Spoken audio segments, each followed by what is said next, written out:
مباندې خیرې کړې دي موږ په خپله د ګلونو جنازې کړې دي. په المشرق پبلک سکول شب قدر کې د شب قدر د فعال ادبي ټولنې قلم کورنۍ شب قدر 400 لخوا یو پروقاره مشاعره د قلم کورنۍ د مشر په صدارت کې وشوه چې مشر ملمه پکې د تحریک انصاف تحصیل ناظم غفار الله شیخ او اعزازي ملمانه پکې د ویلیج کونسل ناظم محمد شعیب خان حضرت داغ مومن ماستر حمید الله جان مزاحیه شاعر نور محمد شیدا او د 400 تنګي ذوالفقار علي خان او د سټیج د نظامت چارې مشر سکرټر نصر من الله عاصم او کشر سکرټر فضل ودود نومانی په شریکه تر سره کړي. د کوربه په حیث پکې د سکول پرنسپل ظهور خان برخه واغسته. په مشاعره کې د قلم خاوندانو شاعرای کرامو خپل احساسات او تخلیقي پنپاره په منظوم انداز کې وړاندې کړي او د ناستو کسانو نه او د مشاعره د برخوالو نه په زبانی انداز کې او د لاسونو په پړقا کې زبردست داد وصول کړو. په دې موقع د قلم کورنۍ مشر او صدر مجلس د پښتو ژبه او ادب د ودې لپاره اثرناک تجویزونه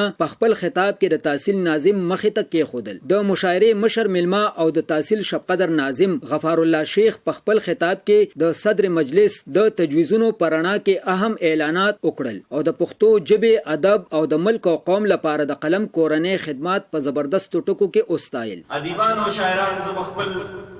دوی مچره دا د معاشري چې کوم دی نسترګي او د معاشري سترګې ځکه دي چې دوی خپل مطلب دا دی د معاشري چې کومې برایي کومې خامۍ کمزورۍ هغه د خپل قلم په ذریعه چې کوم دی نو خلکو ته راډغه کوي راوړاندې کوي او پیش کوي. تیر څنګه چې د حیات صاحب ویلي موږ مطلب دا دی ادب واتایو خپل 14 اګست باندې موږ شب قدر او ټیلنټ یو دغه ورکو ایوارډ ورکو نو په هغې کې مطلب دا دی چې موږ ادیبانو لپاره یو ایوارډ چې کوم دی نو دغه کړی او موږ ورکړی او انشاءالله چې څنګه بي دغه وکړله بل ځل به همدا دغه وي چېرې پکې 2-3 کسان شامل وي په دې دغه کې د خپل طرف نه څنګه چې دوی ته وکړي چې چېرې داسې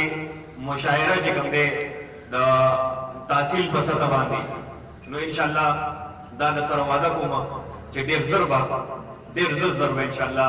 بلکې نږدې به زه دوی سره دغه وکړم او یو ډیټ مو د انشاءالله دغه کو د هغې چې څومره د هغې د تحصیل په سطح به انشاءالله یو ښه زبردسته مشاعره وکړو د هغې په ایډورټایز وکړو د هغې لپاره به مطلب دا دی چې بیا هم تاسو به مطلب مونږ پکې ججان صاحبان به تاسو کښېنئ او چې څوک بهترین شاعر د هغې لپاره به مطلب د نقد انعام دغه وکړو انشاءالله دغه وکړو. زما خپل ځاني دا خیال دی چې زه په شب قدر کې مطلب دا دی چې یو لایبرري دغه کوم خپل دا مې بالکل د مخکې نه مې دا سوچ و چې دلته مونږ مطلب دا دی شب قدر کې یو لایبرري څنګه د ډسټرکټ په سطح باندې دوی د کلچر دغه وکړه زه به ناظم صاحب سره انشاءالله په دې باندې ډسکشن وکړم فهد سره که د هغه طرف نه انشاءالله څه کېدی شي نو هغې کې به انشاءالله خپل کوشش به کوو او نور چې دا ستاسو کوم ادیبان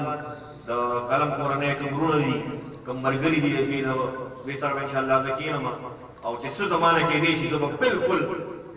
په دې خوندوره مشاعره کې د ذکر شو خاغلو ترڅنګ تحسین الله سالار، افتخار مرهم، امان الله ارمان، عرفان الله عرفان، باچا غمجن مټه، سیلاب همدرد، نبی الله اشنا، محمد انور غمزاده، شیر خطاب، خالد نصرتزی، گل ولی شاه گل، ثناء الله دریاب، خالد صبا، قیصر خان قیصر کتوزی، فضل حمید مختاج، فضل